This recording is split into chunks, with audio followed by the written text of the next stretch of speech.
রায়গঞ্জ তারা সলঙ্গার বিভিন্ন স্তরের নেতৃবৃন্দ সহ আমার সকল কর্মী এখানে একত্রিত হয়েছে যে যাকে রায়গঞ্জ তারা সলঙ্গার নমিনেশন দেওয়া হয়েছে তার চেয়ে আমার মনে হয় যে তাদের সবার একটাই বক্তব্য যে আমার বাবা এই অত্র এলাকা 4 বার এমপি ছিলেন, তিনি যে উন্নয়ন করেছেন তার উন্নয়ন ধারাবাহিকতা বজায় রাখার জন্য তারা আমাকে আরেকটিবার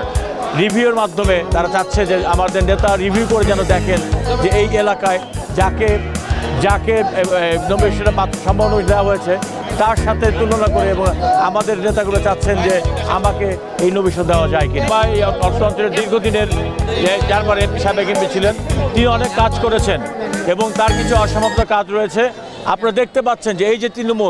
তৃণমূল চাচ্ছে যে আমার বাবার অসমাপ্ত কাজকে সম্পূর্ণ করার জন্য আমাকেই তারা নমিনেশন দিয়ে যেন আমি এলাকায় কাজ করে যেতে পারি, এটাই হচ্ছে আমাদের সকল তৃণমূলের কামনা।